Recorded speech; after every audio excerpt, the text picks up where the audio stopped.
Assalamualaikum warahmatullahi wabarakatuh. Perkenalkan, nama saya Senka Afmitiani dengan NIM 2030203128 akan mempresentasikan kajian masalah penuntasan wajib belajar dan peningkatan mutu pendidikan dalam mata kuliah Perencanaan Pendidikan dengan dosen pengampun Ibu Samia Fatihia, Universitas Negeri Winraden Patah Palembang. Materi pertama, 1. Sentralisasi PS Desentralisasi Perencanaan Pendidikan. Aziz Wahab berpendapat bahwa sistem pendidikan yang terlalu sentralitis dapat mengakibatkan ongkos sosial dan psikologis yang tinggi, dapat menimbulkan kerugian secara nasional, serta dapat semakin memperkuat ketergantungan pemerintahan daerah kepada pemerintahan pusat, dan memperlemah kemampuan dan kreativitas daerah dalam mengoptimalkan pemanfaatan potensi daerahnya. Kebijakan tentang desentralisasi pendidikan bergulir bersamaan dengan diberlakukan sistem pemerintahan yang menganut pola otonomi daerah. Pengelolaan penyelenggaraan pemerintahan, khususnya pengelolaan pendidikan, telah diserahkan tanggung jawabnya kepada pemerintahan kabupaten atau kota. Bersamaan dengan itu, pemerintahan pusat telah banyak memfasilitasi agar terjadi proses penguatan kapasitas kepada para pengelola pendidikan di tingkat kabupaten maupun provinsi.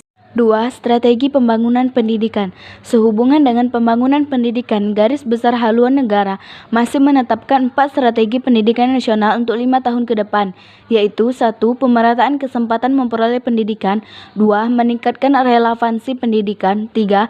Meningkatkan kualitas pendidikan, dan 4. Efisiensi pengelolaan pendidikan. Keempat strategi tersebut sebenarnya bukanlah hal baru. Analis situasi, penilaian keberhasilan, dan masalah-masalah yang dikelompokkan ke dalam tema-tema pokok kebijakan pendidikan, yaitu 1. Pemerataan dan perluasan akses pendidikan, meningkatkan mutu, relevansi, dan daya saing keluaran pendidikan, dan 4. Peningkatan tata kelola, akuntabilitas, dan pencitraan publik pengelolaan pendidikan. 3. Kebijakan wajib belajar. A.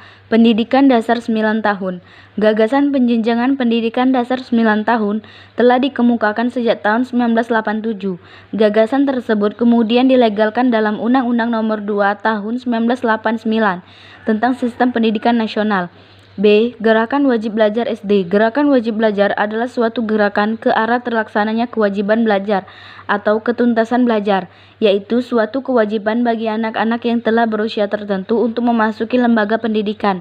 C. Gerakan Wajib Belajar SLTP.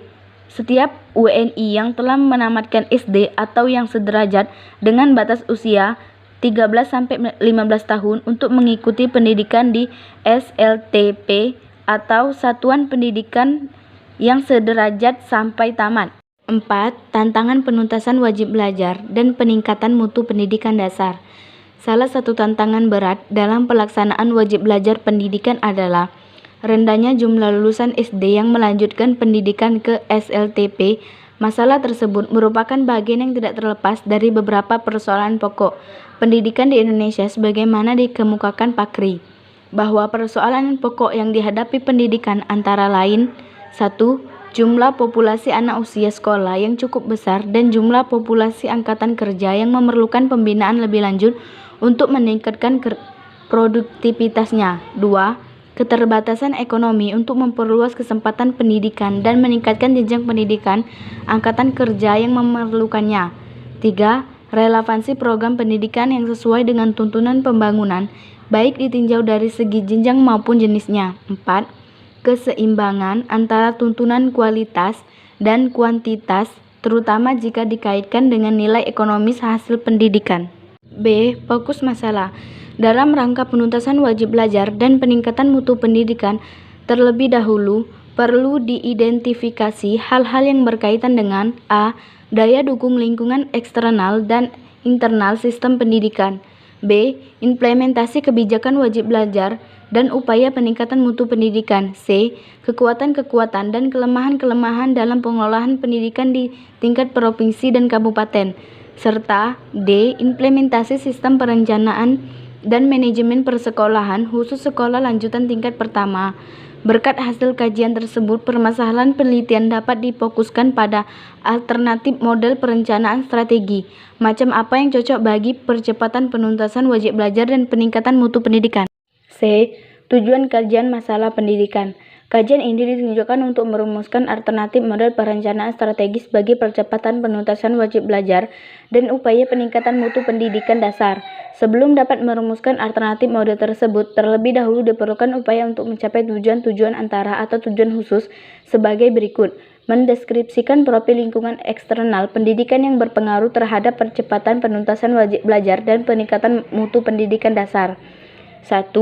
Mendeskripsikan profil internal pengelolaan pendidikan. 2. Mendeskripsikan profil sistem informasi pengelolaan wajib belajar pendidikan dasar. 3. Mendeskripsikan sejauh mana implementasi perencanaan dan manajemen SLTP dapat dijadikan sebagai bahan kajian dalam upaya peningkatan mutu pendidikan dasar khususnya pada jenjang SLTP. 4. Menganalisis faktor-faktor strategis dari keempat profil tersebut di atas guna merumuskan alternatif model perencanaan strategis bagi percepatan penuntasan wajib belajar dan peningkatan mutu pendidikan dasar. Kerangka berpikir dan proposisi kajian. 1. Kerangka berpikir pengajian. Bogdan dan Bicklin menyatakan bahwa paradigma adalah sejumlah asumsi, konsep, atau proposisi-proposisi yang diyakini kebenaran atau ketidakbenarannya yang mengarahkan cara berpikir dan penelitian. 2. Proposisi tentang wajib belajar dan mutu pendidikan. A. Argumen dan ruang lingkup penuntasan wajib belajar dan peningkatan mutu pendidikan. B. Kondisi eksternal sistem pendidikan. C. Kondisi sistem pendidikan. D. Profil sistem informasi manajemen wajib belajar. E. Implementasi sistem pendidikan dan perencanaan manajemen sekolah. Baiklah, sekian presentasi saya yang membahas kajian masalah penuntasan wajib belajar dan peningkatan mutu pendidikan. Terima kasih. Wassalamualaikum warahmatullahi wabarakatuh.